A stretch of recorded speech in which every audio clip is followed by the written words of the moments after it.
Alhamdulillah wassalatu wassalam ala Rasulillah wa ala alihi wa man walah. Rabbi shrah li sadri wa yassir li amri wa hlul 'uqdatam min lisani yafqahu qawli. Subhanaka la ilma lana illa ma 'allamtana innaka antal alimul hakim. Amma ba'd. Segala puja dan puji kehadirat Allah. Salawat serta salam kepada junjungan kita Nabi Muhammad sallallahu alaihi wa alihi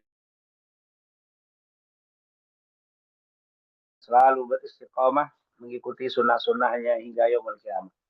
Alhamdulillah, pada pagi hari ini kembali kita dapat bersilaturahim walau melalui Zoom untuk kembali bersama-sama mempelajari dan membahas hadis-hadis Nabi Muhammad SAW yang terdapat dalam kitab Arba'in An-Nawawiyah. Semoga apa yang kita lakukan ini mendapatkan keridhaan dan keberkahan dari Allah Subhanahu wa taala. Amin ya rabbal alamin.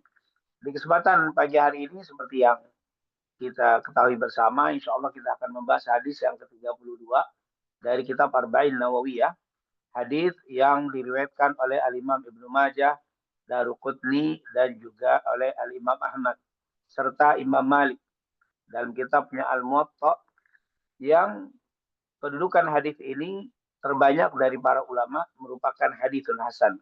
Jadi hadis ini dihukumi sebagai hadis yang hasan, yang tentunya cukup kuat untuk dijadikan dalil. Dikatakan di situ di dalam kitab Arba'in Nawawiyah, qala mu'allif rahimahullah wa nafa'ana bi fid amin. An Abi Sa'id Sa'ad ibn Sinan Al-Khudri radhiyallahu anhu anna Rasulullah sallallahu alaihi wasallam qala la dharara wa la dirar.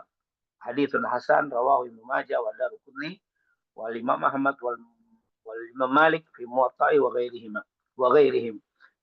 Hadis ini sangat-sangat pendek sekali ya, diriwayatkan dari Abu Sa'id, yaitu yang bernama Sa'ad bin Sinan Al-Khudri radhiyallahu an.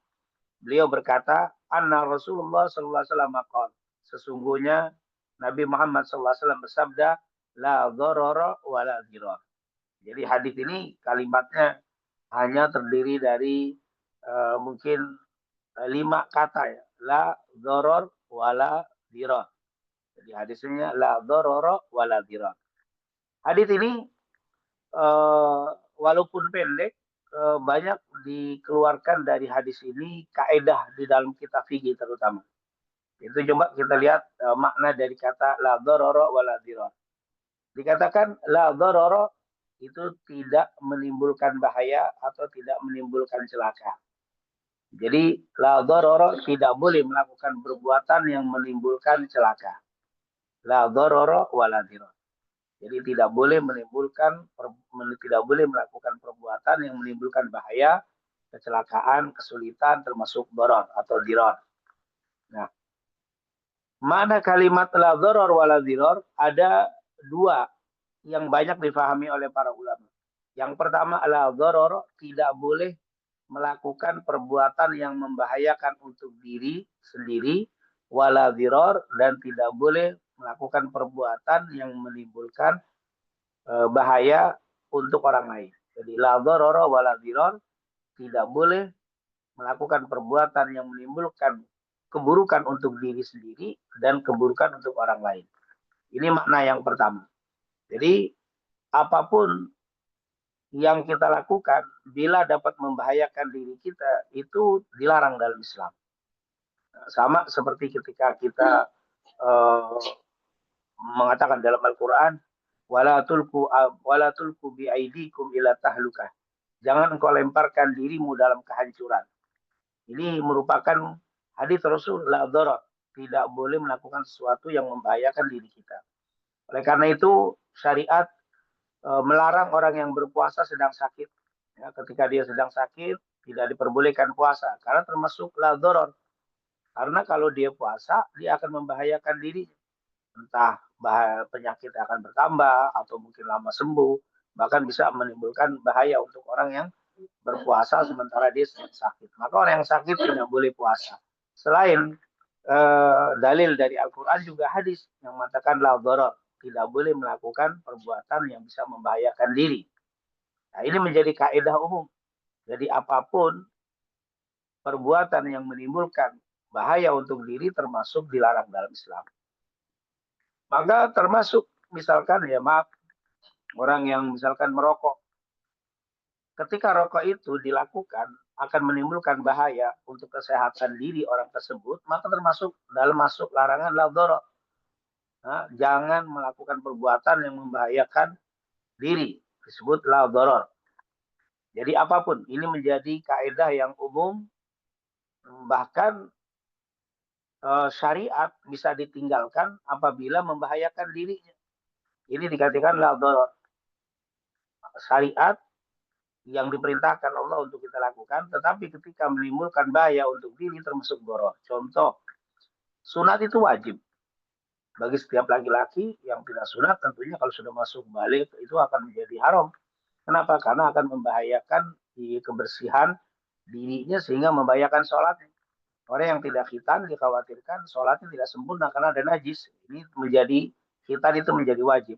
Tetapi sepakat seluruh ulama, laki-laki tidak wajib dikhitan ketika dia memiliki penyakit yang bisa menimbulkan bahaya bila dia dilakukan khitan. Maka ini termasuk la doror, tidak boleh melakukan sesuatu yang membahayakan diri. Ya, misalkan ada orang yang masuk Islam, ketika dia sudah dewasa masuk Islam, terus dia belum sunat, lalu mau disunat, nah ini harus dilihat la doror. Kalau disunat, misalkan dia punya penyakit diabetes, tidak boleh luka, sementara dia harus disunat, maka tinggalkan sunat. Kenapa? Karena membahayakan. La doror, itu akan membahayakan di syariat, itu bisa ditinggalkan ketika membahayakan diri. La doror. Bahkan contoh-contoh seperti ini cukup banyak ya, kalimat la doror. Intinya jangan melakukan sesuatu yang menimbulkan doror untuk diri sendiri. Wala diror, dan juga ada yang menerjemahkan wala diror membahayakan untuk orang lain. Jadi boleh saja kita melakukan perbuatan tertentu tidak membahayakan untuk kita, tapi membahayakan orang lain. Ini termasuk la dororo wala diror. Misalkan kita membuang paku misalkan di jalan. Kita yang membuang mungkin kita selamat karena kita yang membuang langsung kita jalan. Paku itu ada di belakang kita. Tapi itu akan menimbulkan bahaya untuk orang lain, maka disebut diror. Maka ini menjadi hal yang dilarang. La dororo wala diror. Walaupun kita tidak niat untuk melakukan kejahatan, untuk mencelakakan orang, tapi perbuatan kita itu bisa mengakibatkan orang lain berbahaya, maka perbuatan kita itu bisa dikatakan haram, termasuk yang dilarang, karena masuk ke dalam kalimat la dororo wala diror. Jadi jangan kau melakukan bahaya perbuatan buruk yang menimbulkan keburukan untuk dirimu dan menimbulkan keburukan untuk orang lain. Atau misalkan saat ini kita sedang musim hujan, kita berjalan menggunakan mobil, lalu ada genangan, sementara di sebelah genangan itu ada orang yang sedang duduk. Maka ketika kita jalan agak cepat, kencang kita jalan naik mobil, itu tidak bahaya untuk kita. La dorot, memang tidak ada menimbulkan bahaya untuk kita, tapi wala dirot. Tapi kena kaidah yang kedua, wala dirot, jangan membahayakan orang lain. Dengan kita ngebut di jalan yang becek tadi, itu airnya akan memberikan bahaya untuk orang lain. Maka disebut hal itu dirot, dan ini dilarang. Jadi intinya, la dororo wala diror, hindarkan semua perbuatan yang menimbulkan keburukan untuk diri sendiri dan keburukan untuk orang lain. Ini makna pertama kalimat la dororo wala diror. Yang kedua, makna kedua, la dororo wala diror artinya jangan melakukan perbuatan buruk sekarang wala diror atau pada akhirnya akan menimbulkan keburukan. Jadi la doror fil ibtida wala diror ba'dahu. Jangan melakukan keburukan atau jangan engkau melakukan perbuatan yang menimbulkan keburukan saat ini atau keburukan akibat dari perbuatan kita pada saat nanti. Ini kalimat la doror wala diror. Jadi ada dua makna. Makna yang pertama, la doror wala diror, jangan melakukan atau tidak boleh melakukan perbuatan yang buruk untuk diri sendiri dan keburukan menimbulkan keburukan orang lain. Yang kedua, jangan engkau melakukan sesuatu yang menimbulkan keburukan saat ini atau menimbulkan keburukan saat yang akan datang. Inilah dororo wala diror. Misalkan termasuk kita terlalu banyak begadang. Mungkin saat kita muda itu la doror, masuk ke dalam tidak bahaya. Tapi diror untuk masa yang akan datang. Ini akan membawa kebahayaan untuk kesehatan kita. Maka di sini masuk ke dalam larangan la dharara wala dirar. Jadi mungkin kita saat ini makan makanan yang kurang sehat, makanan kemasan dan seterusnya. Saat ini waktu kita masih muda, saat kita makan ini tidak apa-apa, maka masuk ke dalam la dharar, tapi wala dirar masuk ke dalamnya. Tapi nanti pada akhirnya akan menimbulkan efek yang buruk pada masa yang akan datang. Maka ini termasuk la dharara wala dirar. Jadi seorang muslim diingatkan oleh Rasulullah SAW dalam segala tindak tanduk dan perbuatannya harus memikirkan apakah perbuatan saya ini membahayakan untuk diri saya atau untuk orang lain. Ini yang pertama. Yang kedua, apakah perbuatan saya ini menimbulkan keburukan saat ini atau yang akan datang. Itu akan apa harus diperhatikan saat ini yang akan datang. Maka kalimat ini masuk ke dalam la dharara wala dirar. Jadi kalimat la dharara wala dirar ini walaupun kalimatnya pendek, singkat, tapi kalimat ini memiliki makna yang luar biasa. Yaitu tadi kita diperintahkan di dalam Islam dilarang atau diingatkan oleh Rasul Shallallahu Alaihi Wasallam untuk melakukan hal-hal yang dapat menimbulkan keburukan, baik keburukan terhadap diri sendiri atau keburukan terhadap orang lain, baik keburukan saat ini atau keburukan yang akan datang. Ini masuk ke dalam hadis la dharara wala dirar. Dan hadis la dharara wala dirar ini begitu banyak dijadikan oleh para ulama ahli fikih sebagai kaidah, yaitu sebagai kaidah di dalam ilmu fikih. Ini kalimat la dharar wala dirar dijadikan sebagai kaidah. Apa saja kaidah yang timbul dari kata-kata la dharar wala dirar? Apa saja kaidah yang menjadi patokannya? Kaidah ini menjadi satu patokan, atau kalau bahasa kita ini kaidah ini yang dipegang sebagai pedoman di dalam menjalankan sebuah aturan. Jadi kalimat la dharar wala dirar menimbulkan kaidah di kalangan para ulama fikih. Apa saja kaidahnya? Yang pertama, ada beberapa kaidah yang diambil oleh para ulama dari hadis la dharar wala dirar. Yang pertama, ad-dhararu yuzal, yaitu ad-dhararu yuzal. Keburukan ditiadakan.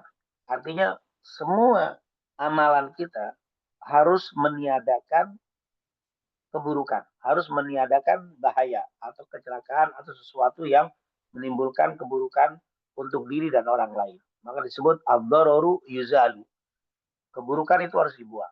Ya, misalkan saya mau sholat di pinggir jalan. Nah, ini kan walaupun dia suci, menghadap kiblat, tapi ini akan menimbulkan bahaya, maka disebut ad-dharar yuzal. Maka sholat di pinggir jalan dilarang. Dilarang, bukan dilarang karena tidak suci, bukan dilarang karena tidak menghadap kiblat, tetapi akan menimbulkan dharar. Walaupun ini jalan sepi, tapi kadang-kadang suka ada orang yang lain lewat, baik motor, mobil, atau berjalan kaki. Ini akan menimbulkan bahaya untuk orang lain dan untuk diri. Maka disebut ad-dharar yuzal. Maka bisa dikatakan sholat di jalanan itu hukumnya haram. Nah, bisa dikatakan begitu. Kenapa? Karena jalan itu masih aktif, jalan itu masih banyak mobil lalu lalang yang akan membahayakan dirinya. Jadi ini namanya ad-dharar yuzal. Jadi keburukan harus dihilangkan. Kalau dilakukan dan menimbulkan keburukan itu malah menjadi perbuatan yang diharamkan. Misalkan juga begini. Ada orang yang punya hutang. Dia punya hutang 100 juta.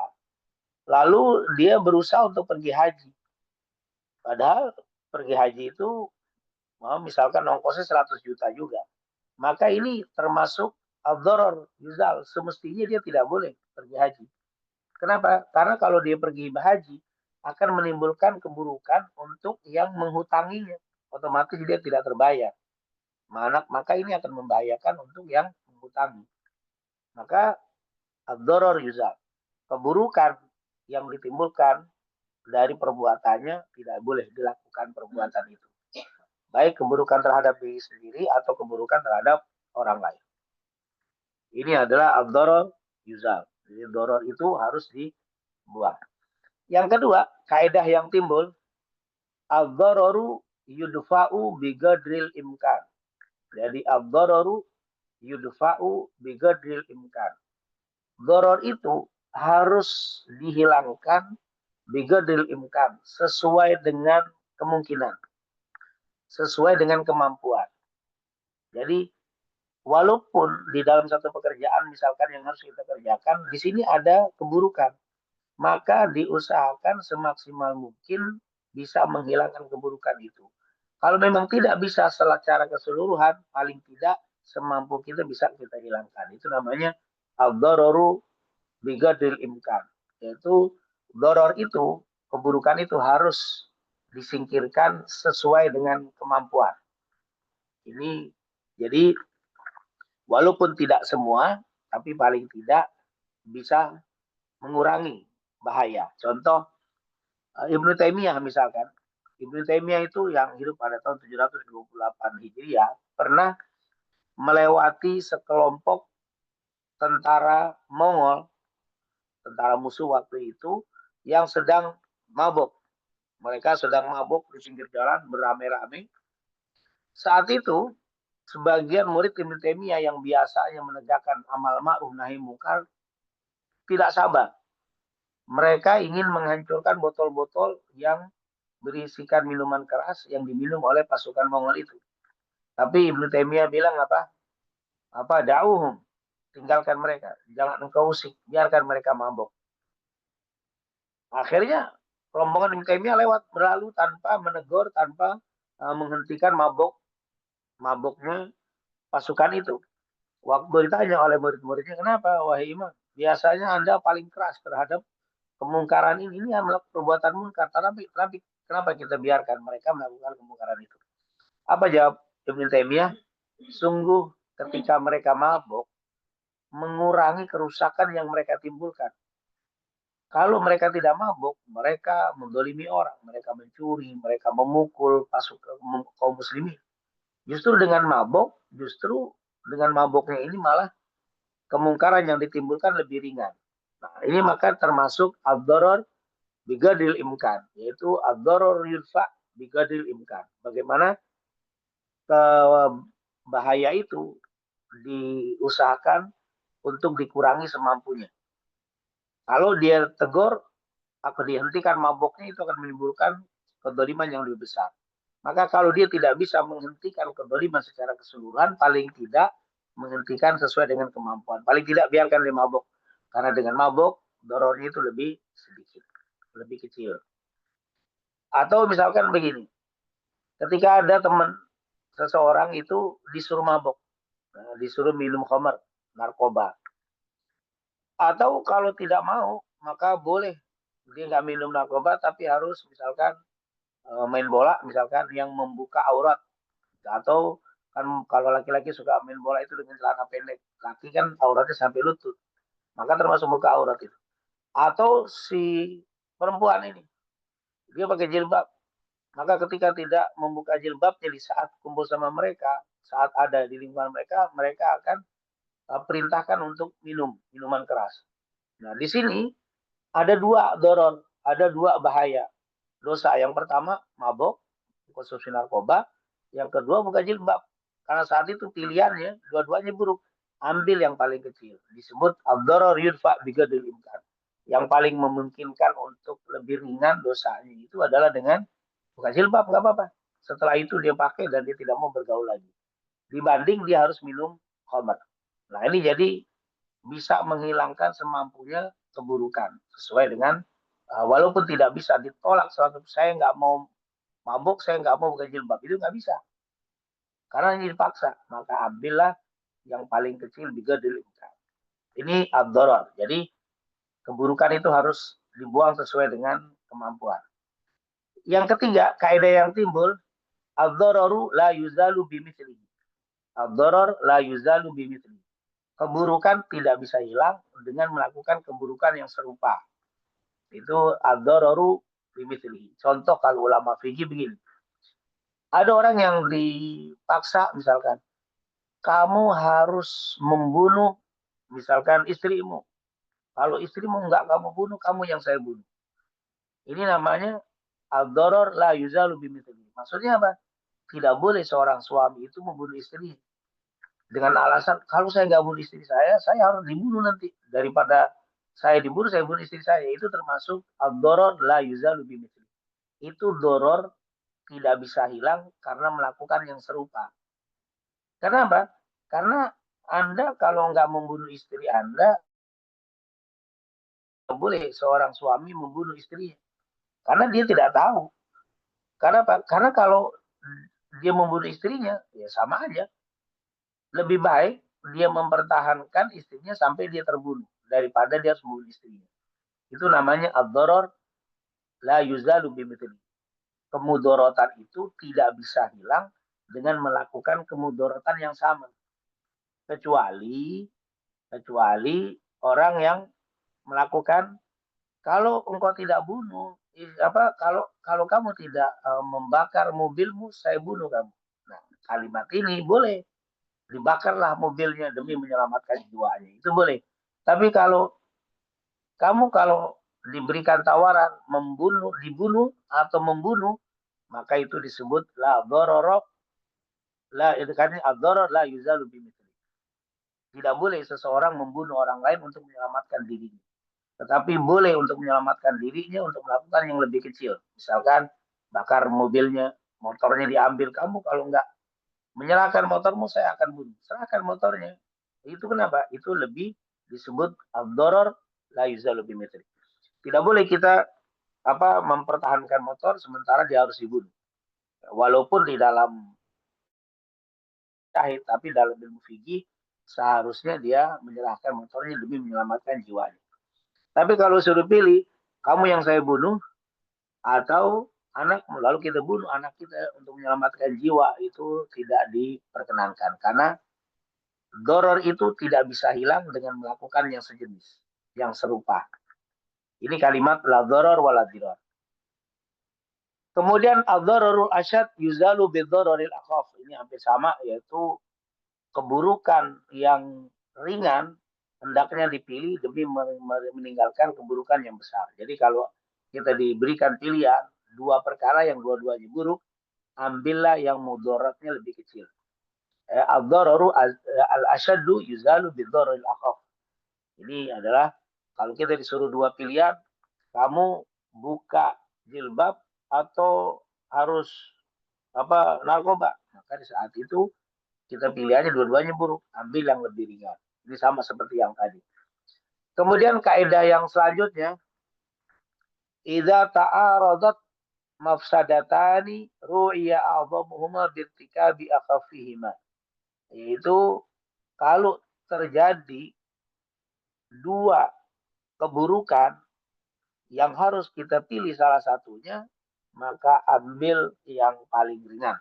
Ini sama seperti tadi, kaidah-kaidah seperti ini hampir sama, yaitu mengedepankan yang lebih ringan. Ini namanya akhafud dararain, diambil yang paling ringan mudaratnya. Saya harus memilih dua pejabat misalkan, atau dua kepala kampung, baik RT, RW dan seterusnya. Dua-duanya buruk, maka ambillah yang teringan atau yang paling sedikit keburukannya. Karena dua-duanya buruk, maka mau tidak mau kita harus mengambil yang teringan daripada keburukan yang ada pada dua keburukan tadi. Maka pilihlah keburukannya untuk jadi pejabat. Ketika tidak ada pilihan yang bagus, maka itu yang diambil.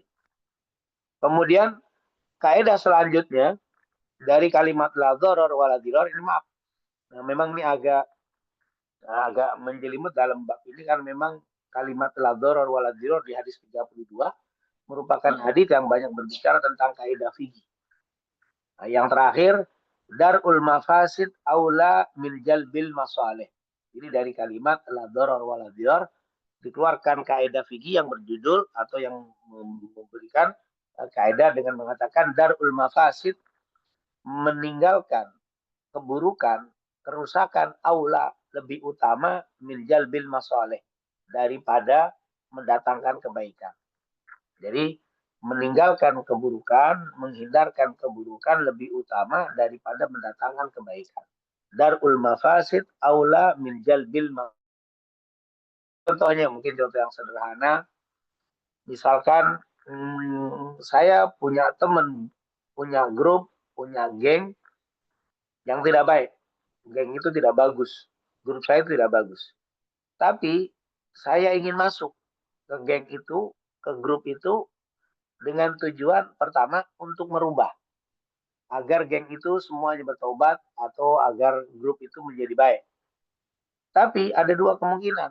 Kemungkinan pertama saya bisa merubah mereka menjadi baik, atau kemungkinan kedua saya jadi ikut sama mereka. Jadi kemungkinan yang pertama bisa menghindarkan keburukan, yaitu mereka jadi baik semua. Tapi kalau tidak bisa, atau kemungkinan kedua, saya yang berubah menjadi buruk seperti mereka. Nah, bab seperti ini masuk kaidah darul mafasid aula min jalbil masalih. Meninggalkan kemungkinan yang buruk lebih utama daripada kemungkinan mendatangkan kebaikan. Itu kan masih gambling, masih 50-50. Kamu bisa merubah, atau kamu bisa dirubah, atau kamu bisa berubah. Maka lebih baik darul mafasid aula min jalbil masalih. Kata ulama, lebih baik tinggalkan lingkungan itu karena di situ masih ada kemungkinan kamu yang rusak atau mereka yang baik. Maka meninggalkan kerusakan lebih utama daripada mendatangkan kebaikan. Lebih baik kamu tinggalkan lingkungan itu. Kenapa?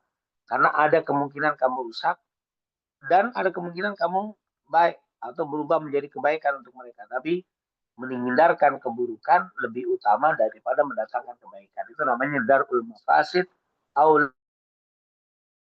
Sama seperti seorang dai, dia mau berdakwah di daerah lokalisasi.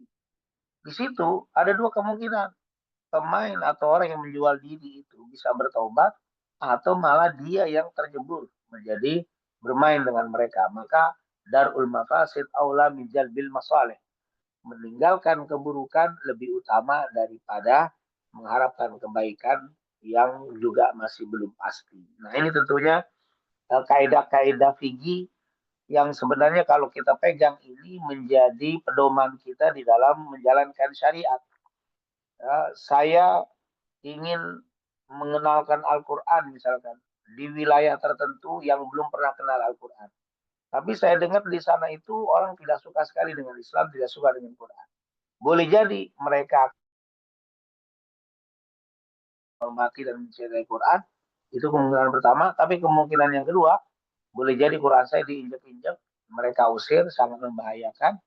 Nah, ini ada dua kemungkinan. Maka darul mafasid aula min jalbil masalih. Meninggalkan keburukan lebih utama daripada mendatangkan kebaikan. Artinya perbuatan yang bisa mendatangkan kebaikan dan keburukan, maka tinggalkan. Lebih utama engkau menghindarkan keburukan daripada berharap mendapatkan kebaikan yang kedua-duanya belum pasti. Itulah makna la dororo wa la diror. Jadi tentunya kaidah-kaidah seperti ini sangat bermanfaat di dalam kita bermuamalah, bersosialisasi di dalam bermasyarakat. Intinya hadis la dororo wa la diror adalah menjaga keburukan yang dapat timbul dari kita atau terhadap orang lain, baik keburukan di masa sekarang atau keburukan yang akan datang. Maka kita harus memperhitungkan setiap perbuatan kita. Apakah perbuatan ini menimbulkan keburukan untuk diri kita atau juga keburukan untuk orang lain? Atau perbuatan ini saat ini baik, bagaimana saat yang akan datang, itu pun harus kita pikirkan. Itulah ajaran yang sangat luar biasa dari junjungan kita Nabi Muhammad SAW dari hadis ke-32 ini. Itu mungkin yang bisa kita sampaikan pembahasan hadis la dororo wala dirar, hadis dari Abu Sa'id Al-Khudri yang mengatakan tidak ada bahaya dan tidak ada yang membahayakan. Tidak ada bahaya untuk diri dan tidak ada bahaya untuk orang lain. Tidak ada bahaya untuk masa sekarang dan tidak ada bahaya untuk masa yang akan datang. Sekali lagi, semoga pembahasan kita di hadis yang ke-32 ini betul-betul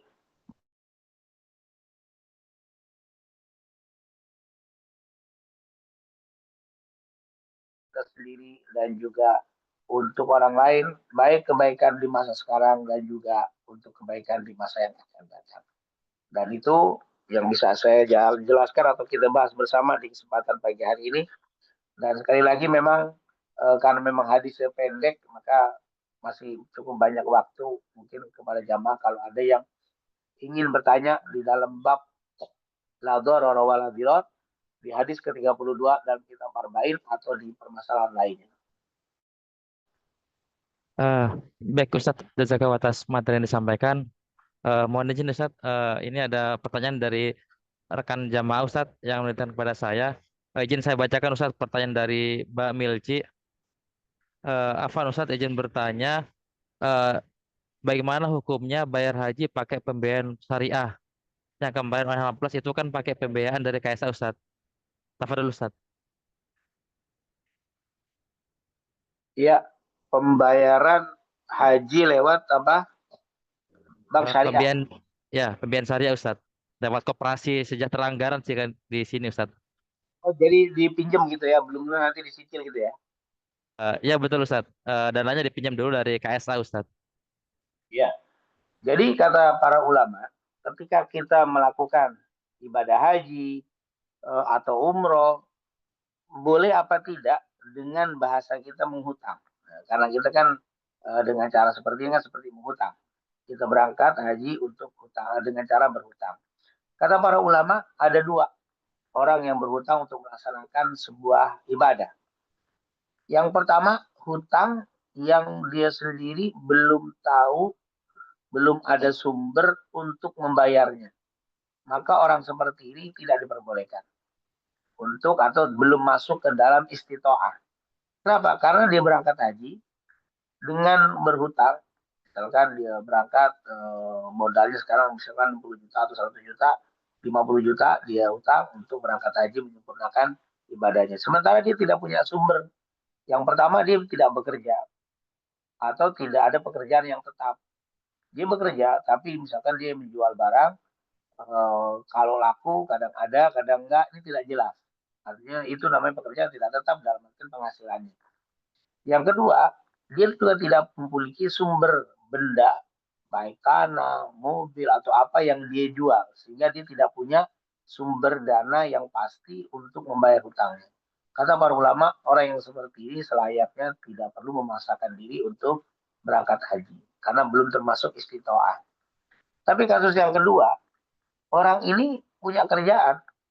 Saya sebagai pegawai, saya punya gaji bulanan. Ketika saya gunakan harta untuk tadi itu untuk menutupi kekurangan haji saya pakai koperasi kantor, nanti setiap bulannya gaji saya dipotong. Yang sudah jelas gaji itu ada setiap bulannya. Maka kata para ulama ini termasuk yang diperbolehkan karena dia ada sumber. Atau saya bukan pegawai negeri, saya bukan kerja di kantor, tapi saya punya tanah yang saya jual tapi masih belum laku dan jelas sudah berkali-kali orang nawar tapi belum cocok dan seterusnya. Nah, hal seperti ini kata ulama orang ini punya sumber sehingga dia berangkat lebih dulu karena kalau saya nggak ambil tahun ini nanti dapatnya tahun depan bahkan bisa mundur lagi berapa tahun lagi. Sementara tanah insya Allah kalau laku akan cepat bisa kita tutup. Jadi orang ini punya sumber dana untuk membayar. Maka kata para ulama orang ini sama seperti orang yang punya pekerjaan yang rutin, maka dia diperbolehkan untuk menggunakan sebagian dana hajinya dari hal utang seperti ini. Kenapa? Karena dia punya pekerjaan yang pasti setiap bulan jelas. Yang kedua dia punya sumber dana untuk membayar. Tapi kalau yang tidak punya sumber dana atau pekerjaan yang belum jelas, maka hal seperti ini tidak diperbolehkan untuk berhutang dan itu tidak termasuk istitoah. Wallahu a'lam bishawab. Baik Ustadz, jazakallahu atas pertanyaannya. Mungkin mohon izin Ustadz, ada dua pertanyaan dari chat Zoom Ustadz. Izin saya bacakan Ustadz. Yang pertama dari Mas Ewit. Ustadz Asegaf, mohon izin bertanya, mana yang lebih baik Allah sukai ya? Seorang non-muslim yang berakhlak baik ataukah seorang muslim yang akhlaknya kurang baik Ustadz? Itu dari Mas Ewit Ustadz. Kemudian yang kedua dari Mbak Neni, apa Ustadz, apakah boleh kita belikan alat musik sebagai alat terapi atau alat stimulus Ustadz? Tafadhol Ustaz. Iya, yang pertama dua-duanya ya kurang bagus ya. Yang pertama dia non muslim tapi berakhlak atau sopan santun punya etika. ataupun dia muslim tapi tidak punya etika. Tentunya di dalam bergaul, di dalam pergaulan non muslim itu lebih bagus di dalam pergaulan dunia. Karena dia punya etika, dia jujur, dia tidak bohong, dia tidak berkhianat. Nah, ini di dalam bab dunia, dalam bab bersosial, bersosialisasi dalam lingkungan, dia tentunya lebih bagus daripada seorang muslim yang tukang tipu, bohong mulu, etika tidak bagus. Tentunya dia lebih bagus di dalam kehidupan dunia. Jadi kalau kita mau bergaul cara dunia, maaf, misalkan kita mau bisnis, lebih baik dengan non muslim itu yang memiliki etika, yang berakhlak bagus, yang jujur dibanding dengan non muslim. Atau kita mau mengadakan apa yang berhubungan dengan dunia, itu lebih bagus dengan non muslim. Tapi kalau berkaitan dengan akhirat, tentunya muslim lebih bagus. Kenapa? Karena seburuk-buruknya muslim, dia mengatakan la ilaha illallah Muhammad Rasulullah SAW. Itu cerita akhirat. Jadi kalau cerita akhirat, tentunya itu muslim lebih bagus. Nanti dia berkiamat, dia lebih bagus. Walaupun dia masuk neraka, tapi tetap tidak kekal. Sementara non-muslim kekal, dan seterusnya. Tapi sekali lagi, kalau yang ditanya tadi berkaitan dengan hubungan mau bisnis, mau bekerja sama, ya bagus yang non-muslim. Karena itu berhubungan dengan dunia. Karena memang kata para ulama, walaupun muslim, ketika tidak jujur, berkhianat, akhlak tidak bagus, maka tidak baik untuk dijadikan sahabat atau dijadikan teman di dunia, berkaitan dengan dunia. Jadi kalau ditanya tadi, lebih bagus non-muslim yang berakhlak, beretika, atau non-muslim yang tidak beretika. Dalam hal apa? Dalam kehidupan akhirat, tentunya akhirat, muslim lebih bagus. Tapi kalau urusan dunia, non-muslim lebih bagus. Kalau kita mau bergaul dengan mereka, di dunia ini, dalam bisnis, bekerja, dan seterusnya, lebih bagus dengan non-muslim yang beretika, yang berakhlak, yang jujur, dan seterusnya.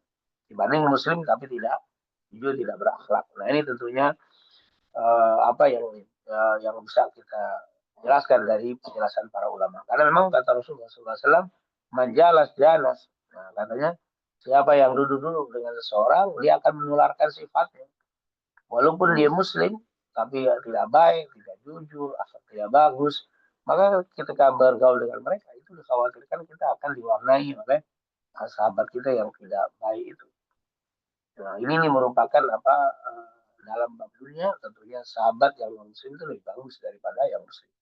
Kalau memang berakhlak seperti tadi. Tapi kalau misalnya dengan akhirat, nanti tentunya muslim lebih bagus karena keimanan tadi. Itu yang pertama. Yang kedua, bagaimana hukumnya terapi dengan musik misalkan, atau tadi apa ya, terapi dengan musik yang mungkin pengobatan atau apa. Nah, tentunya kata para ulama berkaitan dengan musik ini kan, ketika membahas surat apa Al-Quran surat Al-Hujurat, wa minan nasi mayyashtarilah wal hadith liyudhilla bi, itu wa minan nasi mayyashtarilah wal hadith, dan di antara manusia ada yang membeli lahwal hadith. Lahwal hadith itu perkataan yang tidak bermanfaat, liyudhilla bi, untuk menyesatkan. Nah, di dalam penjelasan para ahli tafsir ketika menafsirkan ayat ini, mereka mengatakan lahwal hadith itu adalah musik. Jadi, dan di antara manusia ada yang membayar, membeli lahwal hadith, itu musik-musik, liyudhilla bihi, untuk menyesatkan orang itu dari agamanya. Berarti di sini kata para ulama, di masa dulu musik-musik itu mereka, maaf, orang-orang yang ahli maksiat itu sampai mereka mengeluarkan uang untuk sekedar mendengarkan musik. Ditambah sudah mengeluarkan uang, yang kedua mereka menjauhkan musik itu dari agama, liudil lebih, untuk menjauhkan. Jadi inilah yang dicela musik tadi. Kenapa ada orang-orang yang sampai mengeluarkan uangnya, mengeluarkan tenaganya, materinya untuk sekedar mendengarkan lahwal hadis, yaitu kalimat yang sia-sia, yaitu musik. Dan sampai-sampai menjauhkan dia dari agama Allah Subhanahu wa taala. Maka disinilah akhirnya musik dihukumi oleh para ulama haram. Tetapi ada yang mengatakan musik itu tidak mutlak haram.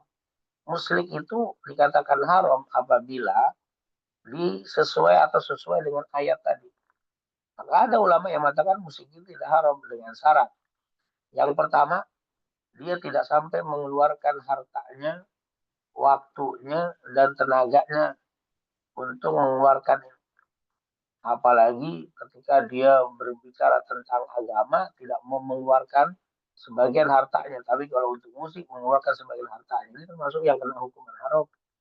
Kenapa untuk agama tidak mau mengeluarkan, tapi untuk musik, nah, yang lahwal hadith bisa mengeluarkan sebagian hartanya. Ini termasuk yang dilarang. Yang kedua, liyudillah bihi, musik itu menyesatkan. Berarti kalau musik itu tidak menyesatkan dari agamanya, tidak menjauhkan dari agamanya, tidak menghabiskan waktu untuk ibadah, maka tidak termasuk dalam bab ini. Itu kalimat liyudillabi menyesatkan. Di sini ada macamnya. Yang pertama, termasuk yang menyesatkan dari agama, menjauhkan dari agama, dia lebih banyak mendengar musik daripada Al-Quran. Dia lebih banyak menikmati musik daripada zikir. Dia lebih banyak waktunya habis untuk musik daripada belajar agama. Nah, ini termasuk yang dicela dalam Al-Quran. Nah, engkau mendengarkan musik sampai sehingga waktu ibadahmu habis hanya untuk apa? Musik. Makanya Imam Abu Hanifah sangat galak sekali, keras di dalam hukuman ini. Siapa yang waktunya lebih banyak untuk musik daripada ibadah, siapa yang menghabiskan tenaga, waktu, materinya lebih banyak untuk musik daripada agama, termasuk perbuatan yang non muslim. Sampai kayak seperti itu. Sungguh hatinya telah tertutup, kata Imam Abu Hanifah. Jadi ini kenapa musik itu akan menjadi haram apabila tadi ya, berani mengeluarkan untuk musik dibanding agama. Yang kedua, musik itu menyesatkan. Kalimat menyesatkan seperti tadi. Ada yang mengatakan yang kedua, yang termasuk menyesatkan itu adalah dia itu lebih menikmati musik daripada menikmati ajaran Islam. Dengar Al-Quran dia tidak menikmati, tapi giliran musik dia luar biasa, menghayatinya luar biasa. Hal seperti ini termasuk perbuatan yang dilarang. Kenapa? Karena musik lebih dia sukai daripada Al-Quran. Musik lebih dia nikmati daripada Al-Quran. Ini termasuk perbuatan yang haram. Nah, ini termasuk yang dilarang. Kenapa? Karena tadi lebih menikmati musik daripada ibadah kepada Allah Subhanahu wa taala. Nah, dan yang selanjutnya, musik itu yang liyudil lebih menyesatkan bisa karena waktu dan rasa. Ya. Waktunya lebih banyak untuk musik daripada ibadah, rasanya lebih nikmat daripada dengar Al-Quran. Itu lebih suka, lebih nikmat mendengarkan musik daripada Al-Quran, termasuk liyudil lebih. Ini sudah bisa haram nih karena liyudillah. Atau liyudillah itu adalah isi daripada musik itu menjauhkan orang dari agama Allah. Contoh maaf musik-musik yang syair-syairnya itu ya isi-isinya itu mengandung kemaksiatan, mengandung orang untuk minta apa mengajak maksiat, mengandung ibadah isinya itu juga menjadi salah satu yang dilihat. Ada yang isinya bagus tapi waktunya kebanyakan dan lebih dinikmati daripada agama. Ini termasuk yang diharamkan. Ada yang isinya bagus, tapi waktunya lebih banyak mendengarkan musik itu daripada Quran, daripada ngaji, daripada zikir. Padahal apa isinya bagus, tapi menghilangkan waktu yang banyak. Nah, hal-hal seperti ini juga harus diperhatikan. Jadi termasuk yang haram apabila musik itu yang pertama sampai mengeluarkan modal yang besar untuk musik, sementara untuk agama tidak mau mengeluarkan. Yang kedua, menyesatkan isi musik itu. Menyesatkan dari segi apa? Yang pertama dari segi waktu, lebih banyak mendengar musik daripada ibadah. Yang kedua lebih banyak menikmati syair-syair musik daripada firman-firman Allah, daripada hadis-hadis Nabi Muhammad. Yang ketiga, isi daripada syair musik itu membawa kepada kemaksiatan, tidak membawa semangat untuk ibadah. Makanya misalkan anasyid, musik-musik atau yang baik yang diiringi alat musik atau tidak, tapi isinya tuh memberikan semangat untuk berjuang, memberikan semangat untuk ibadah. Nah, ini termasuk yang sebagian ulama mengatakan tidak diharamkan karena melihat isinya itu bagus. Maka seperti ini kasus terapi dengan musik. Karena mungkin kata dokter harus dengan itu, maka silakan saja. Yang penting tadi, bukan untuk menjauhkan kita dari ibadah kepada Allah. Kita saat terapi kita mendengar, tapi di luar itu kita baca Quran, zikir, ibadah, dan kita tidak mentelantarkan waktu-waktu ibadah kita musik yang didengar terapi juga isinya bagus, syair-syairnya bagus, bukan menjauhkan dari Allah tapi mengajak lebih dekat, lebih semangat ibadah kepada Allah. Insya Allah hal itu tidak termasuk yang dilarang. Allah alam. Tapi ada juga yang mengatakan pokoknya sejenis musik apapun haram. Mau dia menambah semangat ibadah, mau di sedikit sedikit walaupun hanya 5 menit, 10 menit, pokoknya sesaat tetap haram. Ada juga yang seperti itu. Tapi kalau kita lihat banyak juga ulama yang tidak secara mutlak mengharamkan musik dilihat daripada tadi. Nah, tapi sekarang ini masalah juga apa? Yang pertama waktunya alhamdulillah kita lebih banyak mendengar Al-Quran zikir daripada musik. Hanya sekali saja dengar musik. Saat di jalan, saat di apa, pokoknya hanya sekali saja. Yang kedua, bahwa kita lebih nikmat dengan Quran, lebih nikmat dengan zikir daripada menghayati isi daripada syair-syair lagu, musik. Yang ketiga, isinya bagus, yang isinya membawa semangat kita untuk berjuang, semangat untuk kebaikan. Tidak, tapi sayang yang membawakannya, yang membawakan lagu itu buka aurat, wanita yang merangsang dan seterusnya ini jadi menjadi haram lagi. Oleh karena itu, kalau memang tadi ada terapi seperti itu harus terapi musik, silakan saja. Tapi tentunya tadi catatan perlu yang pertama jangan terlalu banyak waktunya habis untuk itu, harus lebih banyak untuk ibadah, baca Quran dan seterusnya. Yang kedua, jangan sampai kita menikmati lebih daripada kita menikmati alunan Al-Quran, Karim, salawat dan seterusnya. Dan tentunya tadi isinya juga harus yang baik, jangan sampai mengandung sesuatu yang dilarang dalam agama. Dan apalagi untuk terapi. Jadi kalau memang terapi itu mungkin dokter orang yang ahli, mungkin merenggangkan saraf atau bagaimana Allah. Itu mungkin catatan untuk terapi dengan pemahaman. Baik Ustadz, terima kasih atas jawaban yang disampaikan. Afwan Ustadz, tadi ada pertanyaan dari Bu Istianti ya. Afwan karena tadi sempat keluar dari Zoom jadi chatnya kehapus. Tapi mungkin secara umum seperti itu Ustadz, pertanyaan beliau. Terkait dengan hadis 32 tersebut ada 5 hal yang diperhatikan Ustadz. Akal, nafs, mal, dan 2 lagi Ustadz ya. Apakah dalam pelaksanaannya itu boleh berurutan atau tidak Ustadz ya? Apakah harus berurutan, urutannya seperti itu atau bisa acak Ustadz? Ya, Tafadhol Ustadz. ya sebenarnya yang lebih paling tinggi itu adalah jiwa. Jiwa itu yang paling urutan, yang paling tinggi. Setelah jiwa baru agama. Setelah agama baru apa? Harta. Jadi memang ada urutannya. Jadi yang paling tinggi itu memang jiwa. Jadi agama pun bisa ditinggalkan demi jiwa. Tapi maksudnya seperti kejadian kepada Salma apa kepada Abu Dar apa kepada Abu Dar Al Ghifari. Ya, apa kalau kalimat apa bukan Abu Dar maaf ini apa Ammar bin Yasir, maaf, cerita tentang Ammar bin Yasir, sahabat Rasul sallallahu alaihi wasallam. Ketika Ammar bin Yasir disiksa oleh kafir Quraisy Mekah, pada akhirnya dia dipaksa oleh kafir Quraisy Mekah untuk keluar dari Islam. Kata mereka, laknatlah Rasulullah, celaklah Nabi Muhammad. Katakan aku keluar dari Islam. Ternyata waktu diperintahkan itu orang tuanya disiksa, Ammar yaitu Yasir dan ibunya yang namanya Sumayyah. Itu disiksa sampai mereka itu ibunya meninggal dunia. Ketika melihat siksaan yang begitu berat kepada ibunya dan dia juga diancam untuk dibunuh, akhirnya Ammar bin Yasir mengatakan, sungguh aku melaknat Rasul dan aku keluar dari Islam. Jadi dia ternyata keluar dari Islam. Akhirnya orang kafir mengatakan, kalau begitu aku sudah lepaskan kamu. Karena aku sudah melaknat, mencaci Rasul dan keluar dari Islam, maka aku lepaskan kamu. Dilepaskan. Ammar bin Yasir begitu sedih, menangis. Waktu didatangi Nabi, dia nunduk, malu untuk mengangkat kepalanya. Waktu ditanya, kenapa wahai Ammar, kata Rasulullah, ya Rasulullah, aku sudah mencacimu, aku sudah keluar dari Islam. Akhirnya Rasulullah bertanya, apakah hatimu tetap iman? Ya, hatiku tetap iman. Maka ya Ammar, kalau mereka melakukan itu lagi, menyiksamu dan memaksamu untuk keluar dari Islam dan mencaciku, cacilah, lakukanlah. Yang penting hatimu tetap dalam keadaan iman. Nah, artinya dari kisah ini menunjukkan bahwa jiwa itu paling utama. Jadi ketika ada orang yang ditodong dengan senjata, lalu kalau engkau tidak keluar dari Islam, saya bunuh, maka keluarlah Islam saat itu. Tapi di hati tetap dalam keadaan iman, hanya di lisan. Karena mereka kan tidak tahu isi hati kita. Maka kita bilang, saya keluar dari Islam, itu boleh.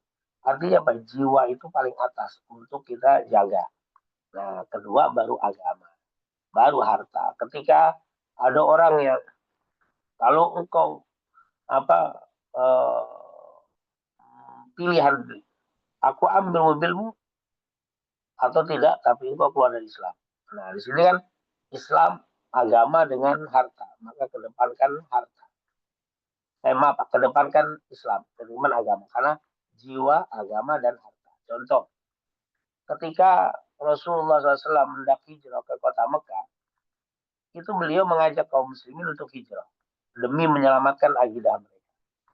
Akhirnya para sahabat berangkat ke kota Madinah dengan meninggalkan harta benda mereka. Rumahnya dia tinggalkan, binatang ternak dia tinggalkan. Yang sempat mereka bawa dibawa, yang lebihnya ditinggalkan. Artinya apa? Mereka meninggalkan harta bendanya demi menjaga agamanya. Karena agama ini lebih utama. Dia di atas daripada harta. Tapi kalau jiwa itu bisa untuk apa? Menjaga jiwa, dia pura-pura menjadi non muslim. Nah, ini menunjukkan ada urutannya, yaitu harta, agama, jiwa, yang kedua agama, yang ketiga harta, dan yang lain nanti berikut sesuai dengan apa kedudukan setiap yang ditimbulkan bahaya tadi itu ada urutannya. Wallahu a'lam.